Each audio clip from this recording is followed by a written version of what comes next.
Today I am calling on the Nigerian government to immediately release Mr. Nnamdi Kanu, who has been detained under circumstances that raise questions of fairness, human rights, and basic justice. Nnamdi Kanu's detention has gone on far too long, and it's time for the Nigerian government to respect the principles of freedom and the rule of law.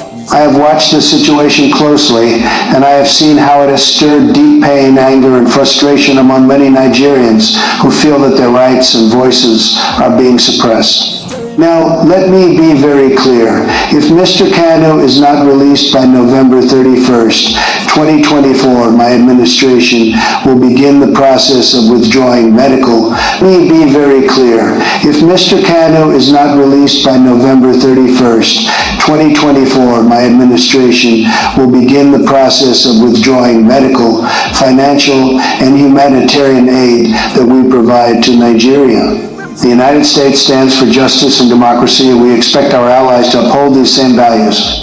In addition, if Nigeria does not take this step, I will meet with other world leaders to discuss further actions, including sanctions against Nigeria. The world must not stand idle while the rights of individuals are trampled.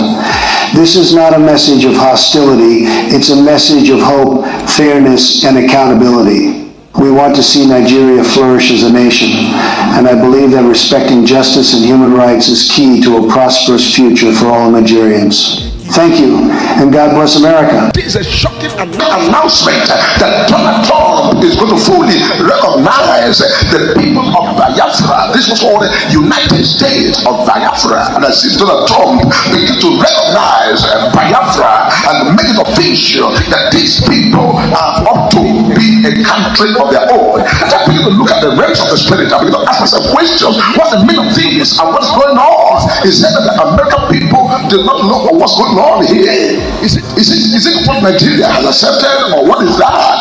And we're saying this is called Donald Trump in the realm of the spirit now, right there in America, and the time comes and the Donald Trump now recognize and also what's called this called state of Biafra.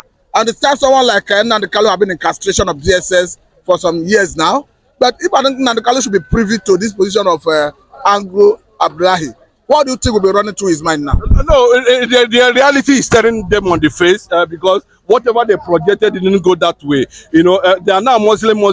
Let them Muslim themselves at the end of the day. Go to Saudi Arabia, Muslim themselves there. There's no problem. They forgot that this country we are talking about today is a secular.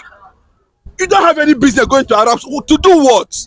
What are you going to there to do? But when he went there, I mean, this presence in the Jama Bola Tinubu, is he not? Did he not represent you? Is he not? Is it? Am I sharing my opinion with you? What I'm saying is, he went there to represent Nigeria. No, bro, he went there in connection of the agenda they are projecting. How can somebody like how can somebody, one of their spokesperson from the north, Chad is there from the north, is saying that the southwest is not their problem? Do you know what it means? Oh, you don't know what it means? The southwest is not their problem. Yes, it's not their problem. So what are you talking about? Let them continue to project the where do you get the information that someone is saying that southwest is not their problem? Go and find out. It's not a matter of where do I get the information. You understand? The information is there for everybody to feast, to look into. How would you justify that? It's a very clear thing now. Let them continue to bring arms, raise 1,000 military, Boko Haram, from the one from Niger. They are busy right under the nose of Sultan of Sokoto. It's happening in Zamfara. Everybody is protesting. What are they looking for? No, before they could be saying southwest is not their problem, it's maybe because in southwest you have a good number of Muslims, and in the southeast you hardly find any Muslim. Yes, they've already said it very clearly now. Yeah, Biafra is trouble for them. What I'm saying, in the southeast you hardly find any Muslim. But remember that your brother recently, Tochukwu, is now the chief imam of Abuja Central Mosque. Is that one irrelevant? You are asking a relevant question. That what Tochukwu is not insignificant. Whatever you call me, very 100% insignificant to the quest of. We're not running that kind of this thing. We have people who go and cut your hand, cut your head because you made a mistake. Let them run it now. So don't use Tochukwu. Whatever they call him, you understand, as a factor in this issue. It does not come. It does not. There's no synergy at all. But let me ask you, in fairness to the Southwesterners here in Nigeria, we have a good number of Christians in the southwest. Of course, we can see that evident in even some Bro, it Jews does of not tell anything. churches. If you have read histories of the world countries, it does not say, does not mean whether you have good number of Christians. Those it does not matter. I have seen a nation, a complete Christian nation, fell into Islamization. What are you talking about? That is who they are. There's no how you take it away from them. As simple as that. They are representing who they are. That's what they are. Is this assessment fair to Christians in the southwestern part of the country?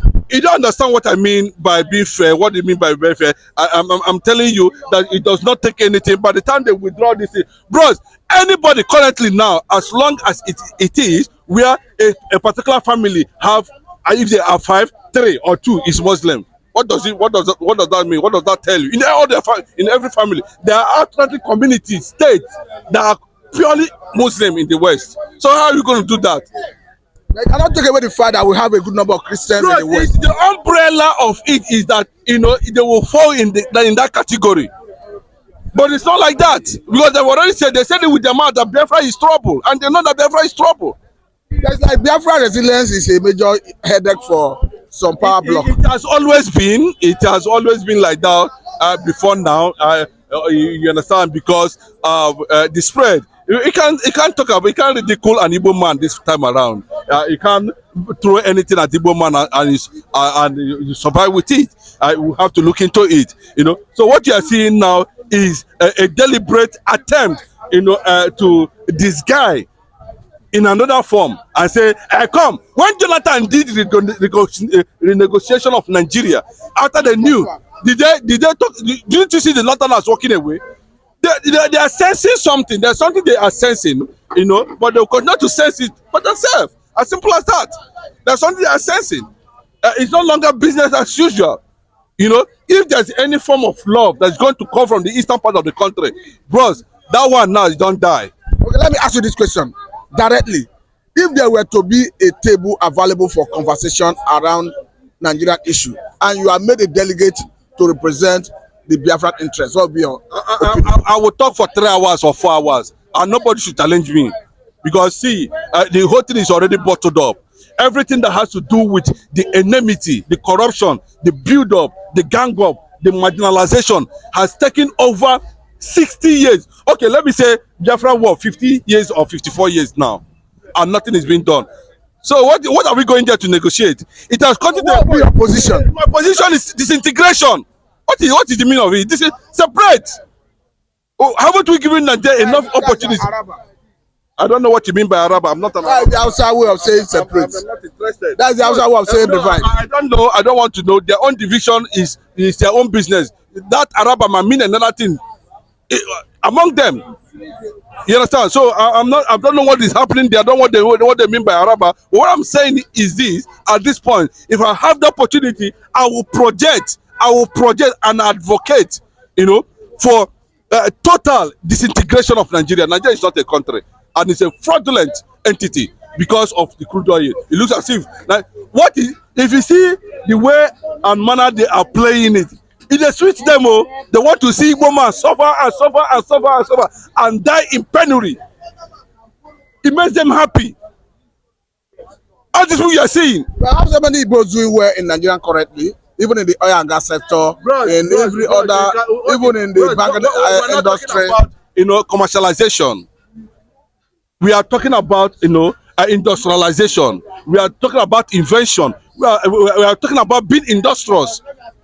We are talking about how skillful are you? You are talking about a good number of. How many of them are allotees? Can you mention an Igbo man? Come out today and say this particular Igbo man is an allotee. He has 5 oil wells. Mention the mention one. When they finish with that, because now Igbo man always want to engage himself in dangerous, adventurous movement. How many of them will go to the sea? They will sit in the office and those who play the game on the street understand that those are the people who transform, who create economy, not those who sit on the AC on AC. AC will be blowing them. They will cross their leg. How do they know what is happening please, I understand this very well. When the late Aton Zeribe interpreted the situation in Aso Rock, how things are being manipulated in Aso Rock, they cannot share their woman ingenuity with the way and manner they portray themselves before in all ramification. It's not possible. I think I must say very thank you for your time. If you permit me, this is a good place to let you go. Thank you very much, Mr. Chido Michael. I'm Matthew and this is Central Media. Okay, now let's all look at the angle the Samuel Ekpa is coming from. That Donald Trump's victory is freedom for democracy. That freedom doesn't extend to Biafra. There's nothing that he has written series of letters. The one he just delivered one now, and he has also delivered about 3. All the host Scandinavian countries, including Norway and Finland, Sweden, name them. Everybody is set. For the event that is going to take place in Lahi in Finland. So and there's massive security. There's build up. There's a network. Going on. The American government has been notified. The Speaker of the whole world, I'm talking about Mike Johnson, the Speaker of the United States of America, has also been notified. And they were also handed over, given the Biafran Charter. So Simon Ekpa is very careful at this moment now because nothing is going to stop that gathering in Finland. And the intelligence that we are trying to feast on coming from Aso Rock is nothing to write home about. I think the government at this point in time is already warming up for eventuality. Anything can happen at this moment. Let it not come to them as a surprise, but they should also prepare because the man you are seeing there, Donald Trump, is unpredictable. Look at he has reconciled with Putin of Russia. They have exchanged pleasantries, and he's extending it to Middle East. Of course, that's the fact, and he has already taken a position. So when he talks about bringing peace to the world, anything that will bring peace to any nationality, to any region, to any country, of course, Donald Trump is going to uphold that. And the only way to bring peace in Nigeria is to disintegrate Nigeria and allow the Prince of Africa to rise. Of course, the 4th Jewish black nation in the world. Another factor, that will make the United Nations and the America to look into is that there has been mushrooms of military Islamic sect in the north. They are rising everywhere, taking over territories, occupying everywhere, even while the governors and the leaders of that region watch with that. Imagine a sect Lakuwa, what do they call it? Taking over Sokoto, where we have the caliphate. Is it not something signaling, telling you that the end of the entity called amalgamation has come? Okay, I want to ask you about the charter being handed over to the Trump campaign organization by Samuel Ekpa. Of what significance is it to their transition? Yes, to tell you very clearly, you'll be surprised that the whole world, the whole Americans, celebrated the publication that ran through the Washington territory, New York, name them, most, Pennsylvania, different states in America. All we are having Biafran stories as headline in their newspaper, all over America. The publication, it was as if Kamala Harris and Donald Trump actually ordered, the significance of what is to come, and it's going to come from there.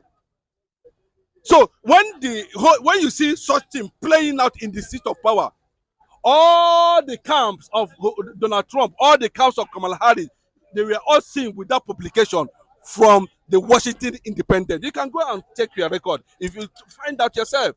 They were carrying it, even in their gathering, they were carrying it because, they has it that, momentum is gathering momentum, is gathering global support, is gathering what class leaders abide and are showing solidarity in the restoration. Because, you see, Nnamdi Kanu has placed a standard, have opened a kind of legacy that Simon Ekpa is now leveraging on. And on the issue of Biafran Charter, what do they mean by Biafran Charter, which they have actually endorsed? If you look at the document that was handed over to about 70% of the congressmen in America, as I'm talking to you now, you've discovered that in that document, it has a lot of things that will surprise anybody in Africa, including Nigerian leaders. One, the Biafran territory, the maritime sector, the airspace settled. Then bilaterals, diplomatic relationship with nations. That is fourth. How Biafran government will run in synergy with human rights. 4, all the nations of the world have every right to live in Biafra peacefully. That is, so many of them, and at the end of the day, what they are actually pointing at is that Biafra is going to be a nation that every Christian in the world, whether you are a Muslim or not, will be proud of, because it's going to be the beginning of the rise of the black man.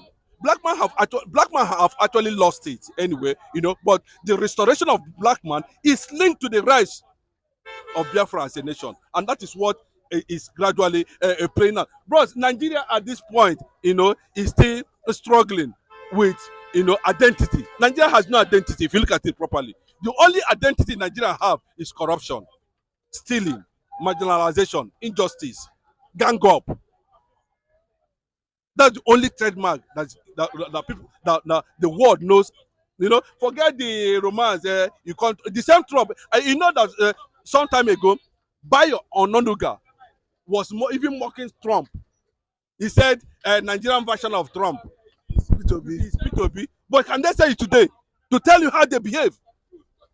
Because Trump has won that. You see, congratulate Trump, congratulate Trump. The man you are talking about have data, have information of what transpired during his last election before now, the position of the Easterners, and he tweeted something, and hopefully, the world is going to experience another rise of the newest nation called Biafra. Thank you very much, Mr. Chinedu. This is Sadla Media and Mr. Martin. Thank you very much.